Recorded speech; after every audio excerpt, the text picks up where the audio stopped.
Back off, small fry, or I'll release every alien in this thing. Then you'll be out of a job. Doesn't have to be this way. We could all work together. No way. This is one hero who's not for sale. Well, then you're all gonna be very busy.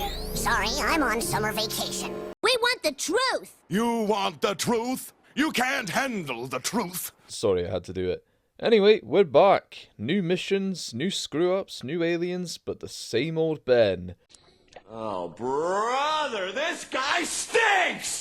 That's right, the arrogant little shit is back and only made better by his cousin Gwen and grandfather Max. A man of which holds many secrets and is the bearer of many mysteries that we, alongside Ben and Gwen, are about to explore and receive some much needed details from. We ended last season with the title Secrets, and that's now followed up with Truth, where we're not only offered information regarding Max's past, but provided a physical remnant from that bygone era that will create the conflict of this episode. Let's not waste any time about it though and get straight into what occurs and what I think of it. We open on a missile silo about to jettison several missiles when we cut to a group of plumbers attacking a rather youthful Vilgax who wants to do bad guy shit with them, only to get taken down by a young Max alongside his partner Phil. I feel it's worth acknowledging, by the way, that Max disposes of Vilgax in the same manner in which Ben does in current day events. So no wonder he's got such a vendetta against you, Max. In the entire time that we've known Villy, he's been blown up 3 fucking times. I'm starting to question who the true villain is right now. A worthy adversary. 'Tis but a scratch. Anyway, cut back to current day events where Ben is giving in to the hype and believing that because of Max's days as an intergalactic hero, this is the moniker that he needs to adopt as well. You fool. Max is concerned about Ben running away with this, as he's made a lot of enemies back in those days, and Ben won't be prepared for all of them. Plus, he's only 10. They stop to allow medical and fire support to get by when Ben's ego strikes again and he suits up, only for the Watch to do a fuck you and gives him Ripjaws instead of Accelerate. Oh, Ripjaws.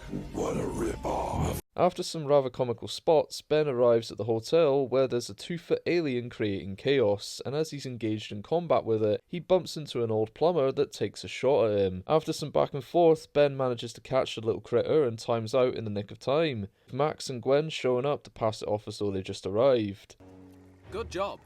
Upon closer inspection, Max realises it's his old partner who we met 5 minutes ago, Phil. Phil explains that he's taking freelance work now and asks if Max is in the business anymore, to which Max tells him no, and Phil spots the Omnitrix, recognising it but can't quite place it. Max says it's best that they go their separate ways and sends Phil packing, but acknowledges the alien that Phil caught as being one that they locked up a long time ago. Later on, Ben and Gwen quiz Max some more about the truths he's been hiding from them when they're interrupted by a call from Phil, who claims he's in danger after running into 2 adult Volpomancers, giving an identity at least to the species of Wildmutt, where Ben then turns into Wildmutt to try and reason with them after answering the call, but it goes to shit and a fight ensues, with Max getting the upper hand using a forklift. Max grows even more suspicious now, given that these are 2 sets of aliens that he and Phil put away, and that Phil conveniently has the right tools for the job to deal with them, and he is now aware that Ben possesses the Omnitrix, much to the chagrin of Max. Sometime later, they're all at Phil's hotel room when Max steps out, then Phil not long after. They disappear long enough for Gwen and Ben to grow suspicious and realise that their vehicles are gone.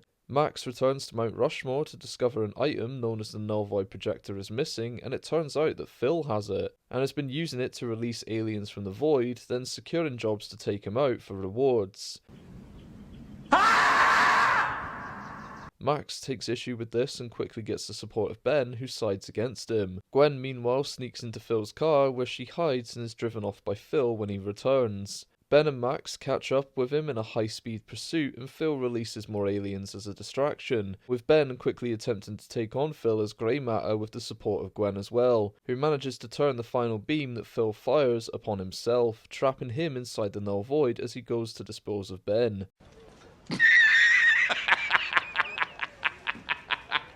We end on Max dropping the projector back at Mount Rushmore and promises to clue the kids in on everything he feels they should know. Well, we're truly back in it, and honestly, this episode gives us a solid insight to Max's past by recontextualizing his secrets as a protective measure for the kids, but actually becomes a greater detriment to their safety as Max never told Ben about Vilgax, and look at what it did. Max is a guarded man who now must open up to his grandkids about the reality of his past and hope that they can prepare for what may come from it. We only see glimpses of what he did throughout the various shows, but ultimately he was the villain in the eyes of a lot of the opponents, and that is going to come back on Ben by association, and Vilgax is just the beginning. This is something he feels tremendous guilt for, as it shouldn't be Ben's responsibility, and is likely frustrated that the watch is here.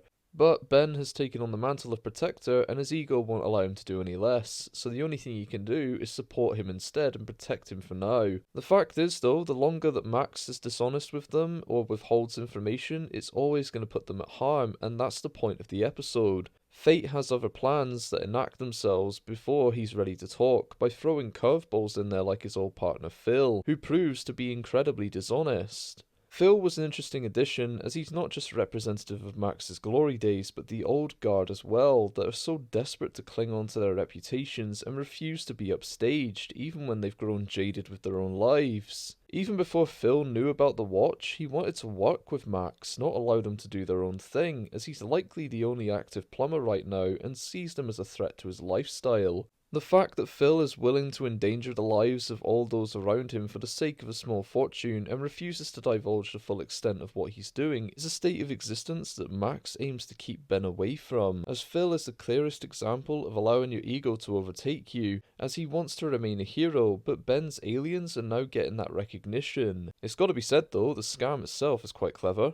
Once Phil realised what Ben possessed though, it became a lot more personal to him, as he felt Ben and Max were stealing the limelight. To have him become so confident in his abilities too, where he really shouldn't be, and then he stumbles by projecting a beam onto himself, though I doubt anyone could have prepared for that, was excellent for Ben to witness, as it demonstrates Gwen and Max's points to him throughout the journey so far. Don't become caught in your own success, or grow too confident, as everyone has a bad day. The null void projector is an item of relevance that reoccurs throughout the series and is a rather powerful device that basically comes in handy as a dimensional bin, ultimately used for the more aggressive and dangerous creatures in the galaxy, so just keep that in the back of your head for now. Otherwise, there's not much else to take from this episode right now, other than even your allies can become your enemies and Ben has to learn what to trust and what to let go of. That's it for now though, thank you for tuning in. If you liked this episode, please hit the thumbs up and subscribe for more like this down the road, and until next time everyone, take care, and I'll see you soon.